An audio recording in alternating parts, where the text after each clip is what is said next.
వేరే రూపంలోనే ట్రై చేస్తున్నారేమో. తెలంగాణలో చేశారు, సక్సెస్ అవ్వలేదు, ఇంకా ఏపీ ఒక్కటేగా ఆప్షన్. అప్పుడైనా ఇండివిజువల్ అవ్వదు కదా.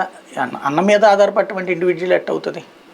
అన్న మీద ఆధారపడకుండా ఉండడమే కదా ఇండివిజువల్ అంటే. అన్న దగ్గర పదవి రాలేదని వెళ్ళటం అంటే అప్పుడు ఇండివిజువాలిటీ కోసం ట్రై చేసినట్టు కాదు కదా. పార్టీలో కుటుంబ వారసత్వం తనకు కూడా కావాలని కోరుకోవడం, అది ఇవ్వలేదు. ఇప్పుడు ప్రాక్టికల్గా మనం చూస్తున్నాం పక్కన ఉన్నటువంటి రాష్ట్రాల్లోనే కేటీఆర్, కవిత పబ్లిక్ కానీ పార్టీ కానీ ఎవరిని తెచ్చుకుంది? కేటీఆర్ని తీసుకుంది, కానీ హరీష్ రావుని కూడా పక్కన పెట్టి కేటీఆర్ని మొదలు పెట్టుకుంది కదా. తమిళనాడు టైపులో ఇవిడు ఊహించుకుంటుండొచ్చును. తమిళనాడులో అళగిరి, స్టాలిన్. అళగిరి పెద్దోడు, యాక్చువల్గా వారసత్వం అతనికి రావాలి, అతనికి రాలేదు. కానీ స్టాలిన్, అక్కడ వాళ్ళిద్దరి మధ్య డిస్ప్యూట్ ఉంది. ఇక్కడ వీళ్ళిద్దరి మధ్య డిస్ప్యూట్ని సాల్వ్ చేశాడు కేసీఆర్.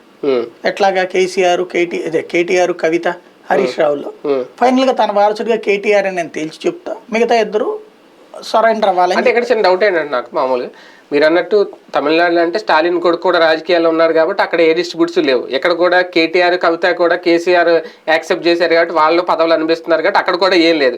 ఇక్కడ జగన్మోహన్ రెడ్డి గారి చెల్లెల్ని రానివ్వకపోవడం అనేది కదా అసలు ఇష్యూ. అందుకని ఆమె సొంతంగా ఎదగాలనుకుని ఇప్పుడు రివర్స్ లో వస్తుందా? అది నా ప్రశ్న. అనేది వివాదాలు అక్కడ కూడా ఉండి పెద్దవాళ్ళు జోక్యం చేసుకుని పరిష్కరించారు. ఇప్పుడు అళగిరి, స్టాలిన్ మధ్య పక్కన పెట్టలేదు కదా అంటున్నాను నేను. వాళ్ళిద్దరూ కూడా తిరిగారు. తిరిగాక ఒక్కళ్ళనే చేరదీశాడు కరుణానిధి. కరుణానిధి ఒక్కళ్ళనే చేరదీశాడు. ఇప్పుడు స్టాలిన్ కొడుకు కూడా అందులో, స్టాలిన్ కొడుకును వదిలేయండి,